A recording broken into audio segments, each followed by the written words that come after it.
ကျွန်တော်ရဲ့ YouTube channel လေးကိုကြည့်ရှုအားပေးနေတဲ့မိတ်ဆွေအားလုံးကျမ်းမာခြင်းချမ်းသာခြင်းနဲ့ပြည့်စုံပါစေဗျာ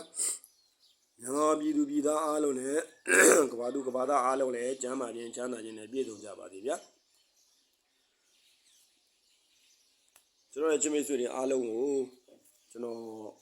တတိယကလင်နာဆိုင်တတိယဖိုင်လေးကို2026ကလင်နာဆိုင်တတိယဖိုင်လေးကိုကျွန်တော်တင်ပြမှာဖြစ်ပါတယ်ကျွန်တော်ရဲ့တင်ပြမှုကတော့မိတ်ဆွေတို့သိတဲ့အတိုင်းပါပဲကျွန်တော်ရဲ့မူဟောင်းလေးတွေတိုင်းပဲကျွန်တော်ထပ်ခါသွားတတ်တဲ့ညင်လေးတိုင်းပေါ့နော်ကျွန်တော်လည်းဒီ site တွေကအစမ်းတစ်ချေရှာတတ်တဲ့ site တော့ရှာတတ်တဲ့လူမျိုးတော့မဟုတ်ပါဘူးရိုးရှင်းကလေး site လေးတွေပေါ့နော်မူဂျိုစင်လေးတွေဆိုတော့မူဂျိုအတိုင်းလေးပဲကျွန်တော်ကဒီလမ်းကြောလေးဒီတိုင်းလေးတွေ့ထားတဲ့ဆိုဒီဟာလေးပဲကျွန်တော်ထပ်ခါသွားနေတာပါပဲအဲ့တော့ကျွန်တော်ရဲ့ချင်းမိတ်ဆွေတွေအားလုံးဒီ site လေးကနှစ်ကတ် site လေးပေါ့နော်ပြီးခဲ့တဲ့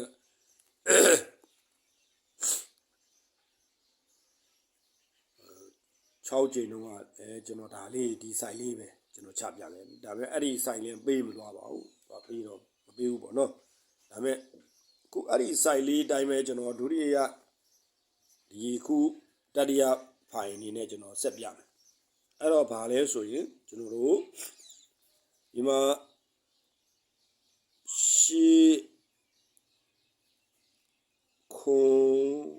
ရှင်းနောက်ပိတ်9နောက်ပိတ်ပေါ့ဗျာအဲ့လိုပြောလိုက်မှာပေါ့ရှင်းနောက်ပိတ်9နောက်ပိတ်3နောက်ပိတ်အဲ့တော့3နောက်ပိတ်ဆိုတော့ဒီလိုမျိုးပေါ့ရှင်း3ဆိုတော့ကြာရှင်း3ကြာပြီးတော့အဲ့လိုမျိုးကြာပြီးတော့3ဆိုတာဆိုတာ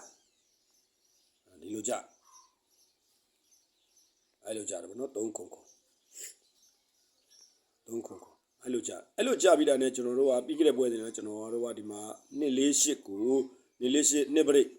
4ပရိတ်ပေါ့အဲ့4ပရိတ်ကဘယ်ရလာတော့ဆိုတော့ဒီအောက်က5ပရိတ်ရပြီးတော့ရှစ်လေးနှစ်ဆိုပြီးတော့ရှစ်လေးနှစ်ကနေတက်ရိုက်တယ်လို့ကျွန်တော်ယူခဲ့တာအဲ့တော့ဟုတ်ဒါပေမဲ့လွဲခဲ့တယ်ပေါ့နော်အဲ့တော့ခုပွဲစဉ်ကဒီပွဲစဉ်9ကြိမ်မြောက်အတွက်ဒီပွဲစဉ်ဒီ9လေးတစ်ဆိုတဲ့ကနန်း9လေးတစ်ဒါကတော့ရိုးရှင်းတော့ရိုးရှင်းတဲ့ပဲပြန်ကြမှာ9လေးတစ်ဆိုတဲ့ကနန်းသူ့အထက်ကဘယ်နှကြိမ်မြောက်လဲဆိုရင်1 2 3 4 5လေးတစ်အဲ့9လေးတစ်ဟာတဲ့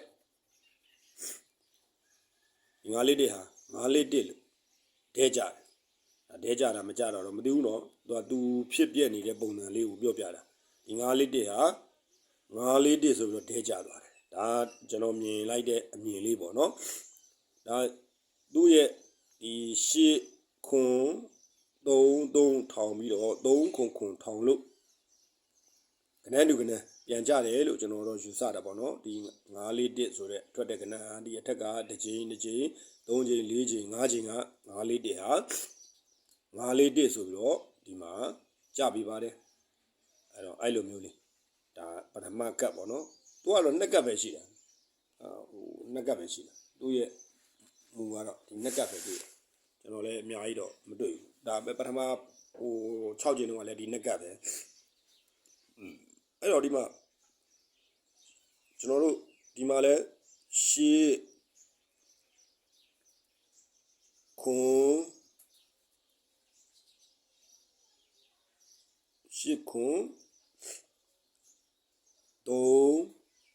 3ရှေ့ခွန်3လို့ကျွန်တော်တို့ကြားတယ်ရှေ့ခွန်3လို့ကြားပြီးတာနဲ့သူက3ခွန်ပေါ့အဲ့လိုကြားရှေ့ခွန်3ကြားပြီးရှေ့ခွန်3ကြားပြီးတော့3ခွန်လို့ကြားတယ်အဲ့တော့ဒီမှာဘာကြားမလဲပြီးရပွဲတဲ့ငါလေးတွေကျွန်တော်တို့ကအဲ့လိုမျိုးရှေ့နောက်တွေလွဲကုန်တာလားမသိပါဘူးအဲ့တော့ဘယ်လိုပဲနေပေါ့နော်ကျွန်တော်ကတော့ဒီသူ့ရဲ့မူတိုင်းသွားရမှာပေါ့အဲ့တော့ကျွန်တော်တို့အထက်ကိုရည်ကြည့်မယ်1 2 3 4 5အဲ့ဒီ3 4 5ဒီမှာ963ဆိုတဲ့ကောဒီမှာ963ဆိုတော့ဒဲကြဒီ963ကဒီ963ကဒီ2 3 4 5 963လို့ကြာဒီမှာလဲ9လေးတစ်ဒီ2 3 4 5 ဒီ9လေးတက်ဟာ9လေးတက်ဟာ9လေးတက်လို့ပြန်ကြဒါဆိုရင်ကျွန်တော်တို့ကဒီမှာပြန်ကြအဲ့တိုင်းပေးမယ်ဆိုရင်ရှေခွန်3 3 3ခွန်ခွန်အဲ့ဆိုရင်ကျွန်တော်တို့1 2 3 4 5ဒီ963ဟာ963လို့ကျွန်တော်တို့ဒဲပြန်ကြပေးရ963 963လို့ဒဲပြန်ကြပေးရမယ်ပေါ့နော်အဲ့လိုမျိုးပေါ့အဲ့မူတိုင်းပေါ့963 963လို့ဒဲပြန်ကြမယ်အဲ့တော့ကျွန်တော်တို့ကဒါ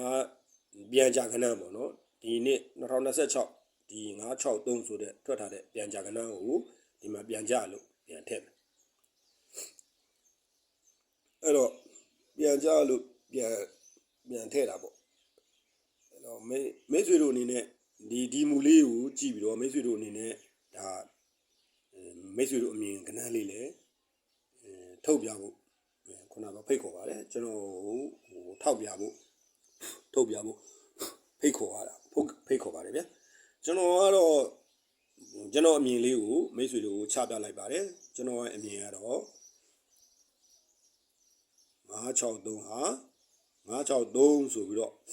ထည့်ပြန်ကြပါမယ်အဲ့တော့ကျွန်တော်963ဆိုတာလေးကိုကျွန်တော်ဒီမှာရေးပြမယ်963တို့ကတော့ထည့်ပေါ့နော်ဟိုပထမမူတိုင်းပြောမယ်ဆိုရင်တို့က963ဟာ963လို့ပဲထည့်ကြရမှာပါအဲ့တော့963ဟာ963ဆိုပြီးတော့ထည့်ကြရမှာပါဒါ2026ရဲ့9ကြိမ်မြောက်အတွက်ကိုဒါတတိယဖိုင်လေးပေါ့နော်963ဟာ963ဆိုပြီးတော့ဒဲကြပေးမယ်တတိယဖိုင်လေးကိုကျွန်တော်မိတ်ဆွေတွေကိုတင်ပြခြင်းဖြစ်ပါတယ်မိတ်ဆွေတို့ကလည်းဒီကဏ္ဍလေးကိုကြိုက်နေတဲ့တယ်ဆိုရင်တော့ထိုးတာပေါ့ဗျာမကြိုက်နေတဲ့ဘူးဆိုရင်လည်းမိတ်ဆွေတို့နီးမိတ်ဆွေတို့ဟန်နဲ့ဆက်လက်ပြီးတော့ရှာပြီးတော့ထိုးဖို့တော့လိုပါတယ်အဲ့တော့ကျွန်တော်တို့ကဒီ963ဆိုတဲ့ဒါကျွန်တော်ရဲ့အမြင်ဒေကနန်းကိုမိတ်ဆွေတွေကိုချပြလိုက်ပါပြီကျွန်တော်ရဲ့ချင်းမိတ်ဆွေတွေကလည်းဒီစိုင်လေးကိုကြည့်ပြီးတော့မိမိတို့ကိုယ်တိုင်ဆက်လက်ရှာကျွန်တော်ကိုပထမဖိုင်လေးလို့ပေါ့ကျွန်တော်ကိုရှာပြီးတော့ဟိုကူညီပေးတဲ့ပုံစံမျိုးပေါ့နော်ဆက်လက်ပြီးတော့ကျွန်တော်ကိုကူညီကြပါကျွန်တော်နဲ့အတူဝိုင်းဝန်းပြီးတော့ကျွန်တော်တို့ရှာဖွေကြပါကျွန်တော်တို့အားလုံးပေါက်စီချင်တာပေါ့နော်ကျွန်တော်လည်းမန်ဆရာလည်းမဟုတ်ဘူးမန်လည်းရောင်းစားတယ်လို့မဟုတ်ဘူးအဲ့တော့ကျွန်တော်မန်ဆရာလို့လည်းဟိုစပယ်ရှင်မပြတာဘူးကျွန်တော်ပြတတ်တယ်လို့လေကျွန်တော်ပြတယ်ကျွန်တော်ရဲ့ချင်းမိတ်ဆွေတွေကလည်းအားပေးကြတယ်ကျွန်တော်အရင်ကျေးဇူးတင်ပါတယ်ကျွန်တော်အားပေးတဲ့မိတ်ဆွေတွေအားလုံးကျွန်တော် YouTube channel ကိုကျွန်တော်ဒါဆိုရင်ဒီနေ့ဆိုရင်ကျွန်တော်တစ်နှစ်ကြော်လာပြီပေါ့နော်ကျွန်တော်ထောင်ထားတဲ့တိုင်းတာပြောမယ်ဆိုရင်တစ်နှစ်ကြော်လာပြီပေါ့အဲ့တော့ YouTube channel လေးကျွန်တော်တစ်နှစ်ကြော်လာတဲ့အချိန်မှာကျွန်တော်အားပေးတဲ့အမြဲအားပေးနေသောမိတ်ဆွေအားလုံးဟိုလည်းကျေးဇူးတင်ပါတယ်နောက်ထပ်အသစ်တိုးလာတဲ့မိတ်ဆွေတွေအားလုံးကိုလည်းကျေးဇူးတင်ပါတယ်ကျွန်တော်ကိုဟိုမုန်းတဲ့သူရောချစ်တဲ့သူရောပေါ့အားလုံးကိုကျေးဇူးထူးတင်ပါတယ်လို့ပြောကြရင်ကျွန်တော်ရဲ့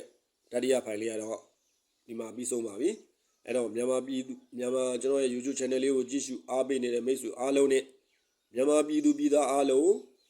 ကဘာသူကဘာသားအားလုံးကျမ်းမာခြင်းချမ်းသာခြင်းနဲ့ပြည့်စုံပြီးတော့ဒုက္ခအပေါင်းမှကင်းငြိမ်သောနိဗ္ဗာန်ဘုံကျွန်တော်တို့အားလုံးနိဗ္ဗာန်ဘုံကိုကြောင့်မဖြူဘူးနဲ့တလန်းနိုင်သောသူများဖြစ်ကြပါသည်